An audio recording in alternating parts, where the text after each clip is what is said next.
नमस्कार. आपल्या अण्णा या यूट्यूब चॅनलवर आपणा सर्वांचं स्वागत. आज महाराष्ट्रात विधान परिषदेच्या 4 जागांसाठी मतदान सुरू झालं आहे. या 4 मध्ये कोकण पदवीधर, मुंबई पदवीधर, मुंबई शिक्षक आणि नाशिक शिक्षक संघासाठी आज मतदान होत आहे.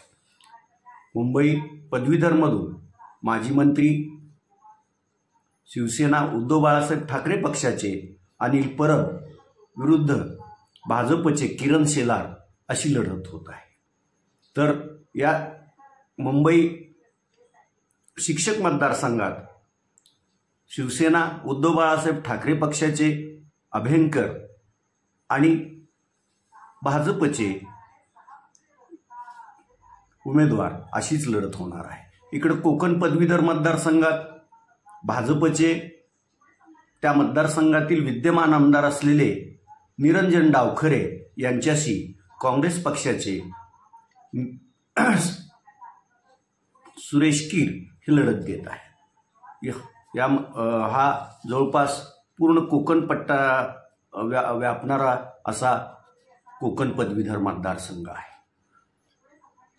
तिकडे नाशिक, धुळे, नंदुरबार, जळगाव आणि अहमदनगर या जिल्ह्यातील शिक्षकांचा मतदारसंघ असलेला नाशिक शिक्षक मतदारसंघातही चौरंगी अशी लढत होत आहे.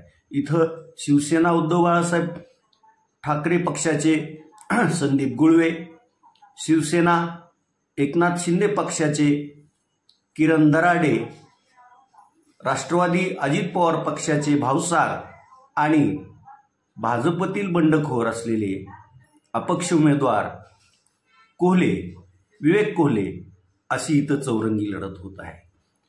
चारही ठिकाणी जी निवडणूक होत आहे ती चुरशीची अशी होत आहे. त्यामुळं या निवडणुकीत कोण जिंकेल, कोण हरेल याचा निकाल 1 जुलैला प्रत्यक्ष मतमोजणी होईल त्यावेळी सर्वांना समोर येईल. आज राजश्री शाहू महाराज यांची जयंती, त्यांच्या जयंतीनिमित्त आपले अण्णा या यूट्यूब चॅनल त्यांना विनम्र अभिवादन. संसदेचा विरोधी पक्षनेता कोण होणार याकडेही सर्व देशाचं लक्ष लागून राहिलं होतं.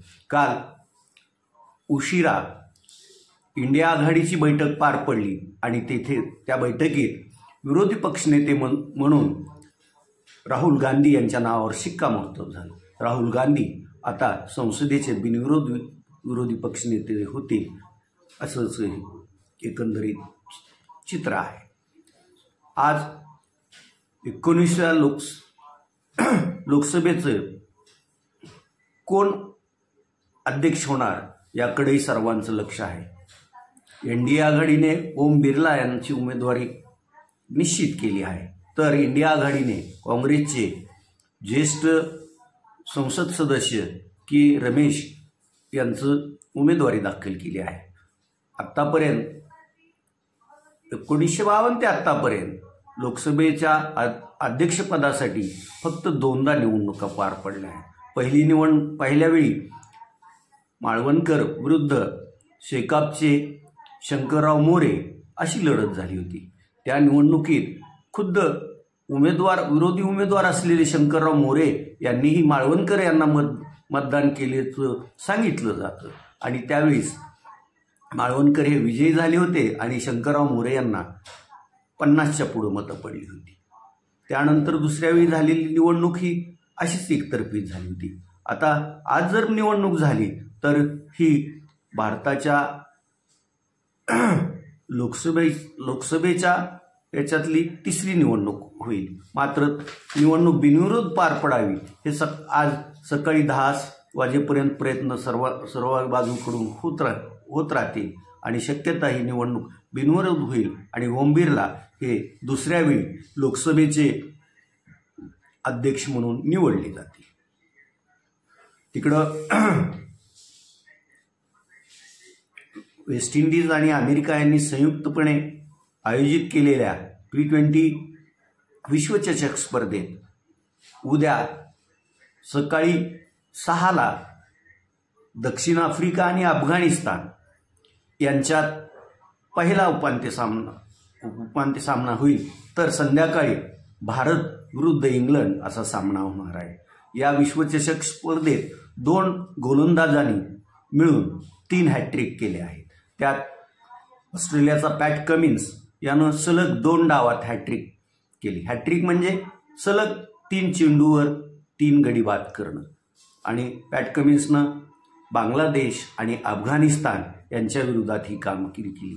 तर इंग्लंडचा क्रिस जॉर्डन यानंही हॅट्रिक केली आहे. त्यानं त्याची ही किमया वेस्ट इंडिज विरुद्ध करून दाखवली.